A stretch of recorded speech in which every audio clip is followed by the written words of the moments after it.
നമുക്കൊരു ബിരിയാണി വാങ്ങണമെന്നുണ്ടെങ്കിൽ ഒരു എമൗണ്ട് നിങ്ങൾ ആലോചിച്ച് നോക്കുക. ഒരു 80 രൂപ 100 രൂപ ആ റേഞ്ചിലൊക്കെ നമുക്ക് ബിരിയാണി കിട്ടും. നിങ്ങൾ കുറേ കാലത്തിന് മുമ്പ് പഠിച്ചതും ഇപ്പോൾ പഠിക്കുന്ന സമയത്ത് നിങ്ങളുടെ ഫീയുടെ ഡിഫറൻസ് എന്താണ് നിങ്ങളൊന്ന് ആലോചിക്കാം. 4999 നിങ്ങൾക്ക് ഒരു വർഷത്തെ കോച്ചിങ് പ്രൈസിൽ മാത്രമല്ല, അതേപോലെ തന്നെ നമുക്ക് കുറേ ഫ്രീ കാര്യങ്ങളൊക്കെ തന്നിരുന്നു.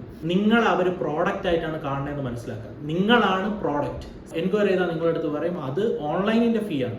ആ മനസ്സിലാവുന്ന സമയം കൊണ്ട് നിങ്ങൾ വർഷങ്ങളാണ് പോകുന്നത്. ഹായ്, ഇന്നത്തെ വീഡിയോയിൽ നമ്മൾ ഡിസ്കസ് ചെയ്യാൻ പോകുന്നത് വളരെ ഇമ്പോർട്ടൻ്റ് ആയിട്ടുള്ള ഒരു കാര്യമാണ്. അതായത് നമ്മൾ ഈ പറയുന്ന എൻട്രൻസ് കോച്ചിങ്ങിന് അല്ലെങ്കിൽ നിങ്ങളുടെ ട്യൂഷന് വേണ്ടിയിട്ട് എത്ര രൂപയാണ് നമ്മൾ മുടക്കേണ്ടി വരിക, അല്ലെങ്കിൽ എത്ര രൂപയാണ് നമുക്ക് ചിലവാകുക, ആ പൈസയുടെ ഒരു കണക്കാണ് നമ്മളിന്ന് പറയാൻ പോകുന്നത്. പണ്ടൊരു കാലത്ത് നിങ്ങൾ ശ്രദ്ധിച്ചു നോക്കിക്കഴിഞ്ഞാൽ നമ്മുടെ എല്ലാ കമ്മോഡിറ്റീസും ഒരു 5 വർഷം അല്ലെങ്കിൽ ഒരു 10 വർഷത്തിന് മുമ്പൊക്കെ നമുക്കൊരു ബിരിയാണി വാങ്ങണമെന്നുണ്ടെങ്കിൽ ഒരു എമൗണ്ട് നിങ്ങൾ ആലോചിച്ച് നോക്കുക. ഒരു 80 രൂപ 100 രൂപ ആ റേഞ്ചിലൊക്കെ നമുക്ക് ബിരിയാണി കിട്ടും. പക്ഷേ ഇന്ന് നല്ലൊരു ബിരിയാണി കിട്ടണമെങ്കിൽ എത്ര രൂപയാണ് നിങ്ങൾ ആലോചിച്ച് നോക്കുക. പിന്നെ അതേപോലെ നമ്മളുടെ പാലിൻ്റെ പൈസ നിങ്ങളൊന്ന് ആലോചിച്ച് നോക്കുക. എല്ലാ കാര്യങ്ങളും നിങ്ങളിപ്പോൾ സ്കൂളിലെ ഫീസിനെ പറ്റിയിട്ട് ആലോചിച്ച് നോക്കുക. നിങ്ങൾ കുറേ കാലത്തിന് മുമ്പ് പഠിച്ചതും ഇപ്പോൾ പഠിക്കുന്ന സമയത്ത് നിങ്ങളുടെ ഫീയുടെ ഡിഫറൻസ് എന്താണ് നിങ്ങളൊന്ന് ആലോചിക്കാം. അപ്പോൾ ഈ ഡിഫറൻസ് വെച്ചിട്ട് നിങ്ങളൊന്ന് ചിന്തിച്ച് നോക്കുക.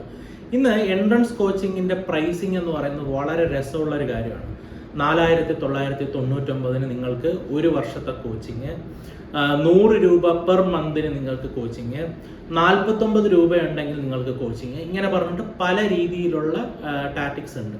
അതിൽ നിങ്ങൾ മനസ്സിലാക്കേണ്ട കാര്യം എന്ന് വെച്ച് കഴിഞ്ഞാൽ, ഇതിന് കുറച്ച് കാലം മുമ്പ് വരെ, ഞാൻ അതിൻ്റെ പേരൊന്നും പറയുന്നില്ല, നമ്മൾ ഉപയോഗിക്കുന്ന ഒരു നിത്യോപയോഗ സാധനം, അതായത് നമുക്ക് ഒരിക്കലും ഒഴിച്ചുകൂടാൻ പറ്റാത്ത ഒരു കാര്യത്തിൻ്റെ പ്രൈസിൽ ഭയങ്കര ഡ്രോപ്പ് വന്നു. പ്രൈസിൽ മാത്രമല്ല, അതേപോലെ തന്നെ നമുക്ക് കുറേ ഫ്രീ കാര്യങ്ങളൊക്കെ തന്നിരുന്നു. അതായത് നിങ്ങൾക്ക് ഫ്രീ ആയിട്ട് നിങ്ങൾക്ക് നെറ്റ് യൂസ് ചെയ്യണം എന്നൊക്കെ പറഞ്ഞിട്ട് ഒരുപാട് ഓഫേഴ്സ് ഉണ്ടായിരുന്നു. അപ്പോൾ നമ്മളെല്ലാവരും എന്താ ചെയ്തതെന്ന് വെച്ചാൽ, നമ്മൾ ആ ഒരു പ്രൊവൈഡറിലേക്ക് നമ്മൾ എന്ത് ചെയ്തു, കൺവേർട്ട് ചെയ്തു. നമ്മൾ കൺവേർട്ട് ചെയ്ത് കഴിഞ്ഞ് ഇപ്പം നിങ്ങളൊന്ന് ആലോചിച്ച് നോക്കുക. ഇന്ന് നിങ്ങൾക്ക് ആ പ്രൊവൈഡറിൻ്റെ കയ്യിൽ നിന്ന് ഒരു ദിവസം നിങ്ങൾക്ക് 1 GB അല്ലെങ്കിൽ 1.5 GB ഡാറ്റ കിട്ടണമെന്നുണ്ടെങ്കിൽ നിങ്ങൾ എത്ര രൂപ മുടക്കണമെന്ന് നിങ്ങൾ ആലോചിച്ച് നോക്കുക. ഇത് കോമ്പറ്റീഷനാണ്. കോമ്പറ്റീഷൻ്റെ ലക്ഷ്യം എന്ന് പറഞ്ഞു കഴിഞ്ഞാൽ നമ്മളുടെ കോമ്പറ്റീറ്റേഴ്സിനെ കംപ്ലീറ്റ്ലി ഇല്ലാണ്ടാക്കുക എന്നുള്ളതാണ്. അപ്പോൾ അതിൽ കുറേയൊക്കെ സക്സസ്ഫുൾ ആയിരുന്നു. കാരണം ഇന്ന് നിങ്ങൾ നോക്കിക്കഴിഞ്ഞാൽ നിങ്ങൾക്ക് സർവീസ് പ്രൊവൈഡേഴ്സ് ആയിട്ടുള്ളത് കുറച്ച് ആൾക്കാർ മാത്രമാണ്. ബട്ട് നിങ്ങൾ ആലോചിച്ച് നോക്കുക, നിങ്ങൾ കൊടുക്കുന്ന പൈസയും ഭയങ്കര കൂടുതലാണ്. അപ്പോൾ ഇതേ കാര്യം തന്നെയാണ് നമ്മളെ എൻട്രൻസ് ഫീൽഡിൽ നടന്നുകൊണ്ടിരിക്കുന്നത്. എൻട്രൻസ് ഫീൽഡിൽ നടന്നുകൊണ്ടിരിക്കുന്നതിൻ്റെ പ്രത്യേകത എന്താണെന്ന് വെച്ച് കഴിഞ്ഞാൽ, എല്ലാം ചീപ്പാക്കുക, എവ്രിതിങ് ചീപ്പാക്കുക. അതായത് നിങ്ങളൊരു ക്ലാസ് പഠിക്കാൻ വേണ്ടി നിങ്ങൾ പൈസയെ കൊടുക്കേണ്ട, ഫ്രീ ആയിട്ട് വന്നാൽ മതി, ഞങ്ങൾ പഠിപ്പിക്കാമെന്ന് പറയും.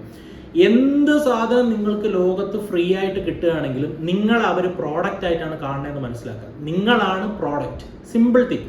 നിങ്ങൾ കൺസ്യൂമർ അല്ല, നിങ്ങൾ പ്രോഡക്റ്റ് ആണ്. നിങ്ങൾ അവരവിടെ എന്ത് ചെയ്യാണ്, സെല് ചെയ്യുകയാണ്. ഇപ്പോൾ ഫ്രീ ആയിട്ട് പഠിക്കുമ്പോൾ ഉള്ള ഒരുപാട് ഡ്രോബാക്സ് ഉണ്ട്. നിങ്ങൾ പൈസ കൊടുത്തിട്ടാണ് പഠിക്കണമെന്നുണ്ടെങ്കിൽ നിങ്ങൾക്ക് ചോദിക്കാം, ഞാൻ നിങ്ങൾക്ക് കാശ് തന്നിട്ടല്ലേ പഠിക്കുന്നത്, അപ്പോൾ എനിക്ക് കിട്ടാനുള്ള സർവീസസ് എന്തുകൊണ്ട് പ്രോപ്പർലി കിട്ടുന്നില്ല. അപ്പോൾ ഇങ്ങനത്തെ കുറേ കാര്യങ്ങൾ ഇതിനകത്തുണ്ട്. അപ്പോൾ ഈ ഒരു ഇതിൽ നിങ്ങൾ പോയിട്ട് വീഴരുത്. പണ്ട് എന്താ പറയുക, റിപ്പീറ്റ് ചെയ്യാൻ വേണ്ടിയിട്ട് ഒരു കുട്ടിക്ക് ഏറ്റവും ടോപ്പ് സെൻറ്ററിൽ ഒരു വർഷത്തെ ഫീ എന്ന് പറയുന്നത് പണ്ട് 10-12 വർഷങ്ങൾക്ക് മുമ്പ് 30,000 രൂപയായിരുന്നു ഒരു വർഷത്തെ ഫീ. ഇന്ന് നിങ്ങൾ നോക്കി നോക്കൂ, ഇന്ന് നിങ്ങളുടെ ഫീ എന്ന് പറയുന്നത് 4,000, 5,000, 6,000 ഇങ്ങനെയൊക്കെ പറയും. ഇനി നിങ്ങൾ ഈ 6,000ൻ്റെ ഫീ ഒക്കെ കണ്ടിട്ട് നിങ്ങൾ എൻക്വയറി ചെയ്താൽ നിങ്ങളുടെ അടുത്ത് പറയും അത് ഓൺലൈനിൻ്റെ ഫീ ആണ്. ഈ ഓൺലൈൻ ക്ലാസ്സസിൻ്റെ ഒരു ഭയങ്കര ഒരു ബൂം വന്നിട്ടുണ്ട്. എല്ലാ കുട്ടികളും ആഗ്രഹിക്കുന്നത് ഓൺലൈനായിട്ട് എടുക്കാം, അപ്പോൾ കുറച്ച് കാശല്ലേ ആവുള്ളൂ. ഇപ്പോൾ നമ്മൾ പണ്ടത്തെ ഒരു പഴഞ്ചൊല്ലുണ്ട്, സ്റ്റിച്ച് ഇൻ ടൈം സേവ്സ് 9 എന്ന് പറയും. അതായത് ഒരു പ്രാവശ്യം നിങ്ങൾ തുന്നലിടേണ്ടതിന് പകരം നിങ്ങൾ ഇങ്ങനെ കാത്തിരുന്ന് അതായത് ഓൺലൈൻ ക്ലാസ് എടുത്ത് അവസാനം മനസ്സിലാവുകയാണ്, യെസ്, ഓൺലൈൻ ക്ലാസ് കൊണ്ട് നമുക്ക് ഭയങ്കര ബുദ്ധിമുട്ടാണെന്ന് മനസ്സിലാക്കണം. ആ മനസ്സിലാവുന്ന സമയം കൊണ്ട് നിങ്ങൾ വർഷങ്ങളാണ് പോകുന്നത്. ഏറ്റവും നല്ല രീതിയിൽ ഏറ്റവും ഡെഡിക്കേറ്റഡ് ആയ ഒറ്റ വർഷം നിങ്ങൾ പഠിച്ചു കഴിഞ്ഞാൽ നിങ്ങൾക്ക് നീറ്റ് നേടാവുന്നതേ ഉള്ളൂ. ഇന്ന് അതൊക്കെ മാറി. ഇപ്പോൾ ഒരു വർഷം പഠിച്ചാൽ പോരാ, 2 വർഷം പഠിച്ചാൽ പോരാ, 3 വർഷം പഠിച്ചാൽ പോരാ, അങ്ങനെ ഒരു അവസ്ഥയിലേക്ക് എത്തിയിട്ടുണ്ട്. ഇതിന് കാരണം എന്ന് പറയുന്നത് ഈ പരീക്ഷണമാണ്. ഈ പ്രാവശ്യം ഓൺലൈനിൽ ഇവിടെ പഠിച്ചു നോക്കാം, ഈ വർഷം ഓൺലൈനിൽ അവിടെ പഠിച്ചു നോക്കാം, ഈ വർഷം ഓൺലൈനിൽ ഇവിടെ പഠിച്ചു നോക്കാം, ഓൺലൈനിലാണ് ചീപ്പ്. ഈ ചീപ്പ് എന്ന് നിങ്ങൾ പറഞ്ഞുകൊണ്ടിരിക്കുന്ന സമയത്ത് നിങ്ങൾ നഷ്ടപ്പെടുന്ന വർഷങ്ങൾക്ക് ഭയങ്കര വാല്യൂ ഉണ്ട്. നിങ്ങൾ ഈ പറയുന്ന 3000-4000 രൂപയ്ക്ക് നിങ്ങൾ നഷ്ടപ്പെടുന്ന ഒരു വർഷത്തിന് നിങ്ങൾ എത്ര രൂപയാണ് നഷ്ടപ്പെടുത്തുന്നത് നിങ്ങൾ ആലോചിക്കാം. ഇത് നിങ്ങൾ ജസ്റ്റ് ഒന്ന് ചിന്തിച്ചു നോക്കുക.